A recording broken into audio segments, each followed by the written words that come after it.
ইরানকে কথায় কিংবা কাজে সবসময় দুর্বল দাবি করে যুক্তরাষ্ট্র, কিন্তু ইসরায়েলের বিরুদ্ধে অপারেশন ট্রু প্রমিস 1 ও অপারেশন ট্রু প্রমিস 2 পরিচালনার মাধ্যমে ইরান মার্কিন প্রশাসনকে এরই মধ্যে জানান দিয়েছে সামরিক শক্তিতে কতটা শক্তিশালী দেশটি। ফিলিস্তিনের গাজায় ইসরায়েলের প্রধানমন্ত্রী বেনিয়ামিন নেতানিয়াহুর আগ্রাসন বন্ধ হলেও আঞ্চলিক শান্তি ও নিরাপত্তা বজায় রাখার জন্য রাশিয়ার সাথে জোট করেছে তেহরান। আর সদ্য সাবেক মার্কিন প্রেসিডেন্ট জো বাইডেনকে রীতিমতো এক হাত নিলেন ইরানের সর্বোচ্চ ধর্মীয় নেতা আয়াতুল্লাহ আলী খামেনি। পশ্চিমাদের সতর্ক করে দিয়েছেন অপারেশন ট্রু প্রমিস 3 পরিচালনার বার্তা।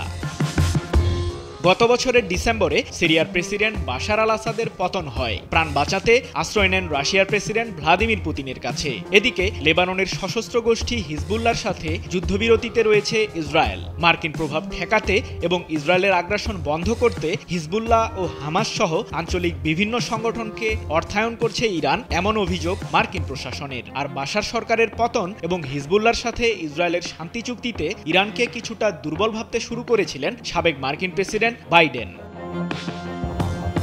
সম্প্রতি হোয়াইট হাউসে দেয়া এক ভাষণে সাবেক প্রেসিডেন্ট বাইডেন দাবি করেছিলেন ইরানের প্রতিরক্ষা বাহিনী ভেঙে পড়েছে, আর এর মূল কারণ বাশার ও হিজবুল্লাহর পতন। তবে রাশিয়ার প্রেসিডেন্ট পুতিনের আহ্বানে ইরানের সাড়া এবং আয়াতুল্লাহ আলী খামেনির হুঙ্কার বাইডেন প্রশাসনের দাবিকে ভুল প্রমাণ করেছে। তেহরানে দেয়া এক ভাষণে ইরানের সর্বোচ্চ ধর্মীয় নেতা বলেছেন, বাইডেনের ভ্রান্ত স্বপ্ন অচিরেই ভুল প্রমাণিত করবে ইরান, ভবিষ্যতই বলে দেবে কে দুর্বল হয়ে পড়েছে। 22 জানুয়ারি এক প্রতিবেদনে বিষয়টি নিশ্চিত করেছে মধ্যপ্রাচ্য ভিত্তিক সংবাদ মাধ্যম মেহের নিউজ। এ সময় ইহুদিবাদী শাসকদের বিরুদ্ধে অপারেশন ট্রু প্রমিস 3 পরিচালনার দিকে ইঙ্গিত করে খামেনি বলেন, যুক্তরাষ্ট্র এবং তাদের সহযোগীরা এমন বিভ্রান্তিকর ব্যাধিতে আক্রান্ত হয়ে পথভ্রষ্ট হয়েছিল, তবে ইসলামী শাসন ব্যবস্থা আরও শক্তিশালী হয়েছে। পশ্চিমাদের সতর্ক করে বলতে চাই, সৃষ্টিকর্তার ইচ্ছায় আবারও প্রতিশোধ নেওয়া হবে। 1979 সালে ইরানে ইসলামিক বিপ্লব হলে সুযোগ নেয় যুক্তরাষ্ট্র। ইরাকের সাবেক স্বৈরশাসক প্রেসিডেন্ট সাদ্দাম হোসেনকে সামরিক সহায়তা দিয়ে ইরানে গুপ্ত হামলা পরিচালনায় সহযোগিতা করেন মার্কিন তৎকালীন প্রেসিডেন্ট রোনাল্ড রিগান। সে সময়ও মার্কিন প্রশাসনের এক প্রকার উস্কানিতে ইরানকে দুর্বল ভাবতে শুরু করেন সাদ্দাম, যদিও তার দাবি ভুল প্রমাণ করে তেহরান।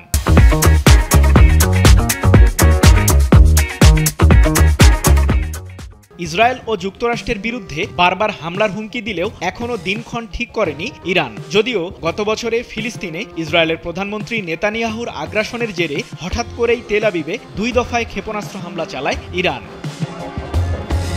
খামেনির প্রতিশ্রুতি সত্য হলে আবারও তেল আবিবকে লক্ষ্য করে আকস্মিক হামলা চালাবে তেহরান, যার মাধ্যমে অপারেশন ট্রু প্রমিস 3 পরিচালনা সফল হবে বলে মত বিশ্লেষকদের।